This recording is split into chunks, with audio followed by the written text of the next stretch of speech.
അന്തരിച്ച പ്രശസ്ത സംഗീതജ്ഞൻ കെ.ജി. ജയന്റെ സംസ്കാരം ഇന്ന് വൈകിട്ട് 5:30 തൃപ്പൂണിത്തുറയിൽ നടക്കും. രാവിലെ 8:30 വീട്ടിലെത്തിക്കുന്ന മൃതദേഹം വൈകിട്ട് 3 മണി മുതൽ തൃപ്പൂണിത്തുറ ലയം ഗ്രൗണ്ടിലെ കൂത്തമ്പലത്തിൽ പൊതുദർശനത്തിന് വയ്ക്കും. വൈകിട്ട് ഔദ്യോഗിക ബഹുമതികളോടെയാകും സംസ്കാരം.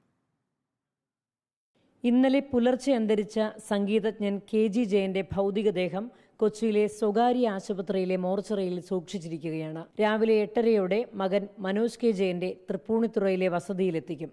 മതപരമായ അന്ത്യകർമ്മങ്ങൾക്ക് ശേഷം 3 മണിയോടെ തൃപ്പൂണിത്തുറ സ്റ്റാച്യു ജംഗ്ഷനിലെ കൂത്തമ്പലത്തിലേക്ക് കൊണ്ടുപോകും. വൈകിട്ട് 5 മണിവരെ മൃതദേഹം ഇവിടെ പൊതുദർശനത്തിന് വയ്ക്കും. സംഗീത സിനിമാ ലോകത്തു നിന്നുള്ളവർ ഇവിടെ എത്തിയാകും അന്തിമോപചാരം അർപ്പിക്കുക. തുടർന്ന് തൃപ്പൂണിത്തുറ ശ്മശാനത്തിൽ ഔദ്യോഗിക ബഹുമതികളോടെ സംസ്കാരം നടക്കും. വാർദ്ധക്യ സഹജമായ അസുഖത്തെ തുടർന്നാണ് ഇന്നലെ പുലർച്ചെ കെ.ജി. ജയൻ അന്തരിച്ചത്. റിപ്പോർട്ടർ, കൊച്ചി.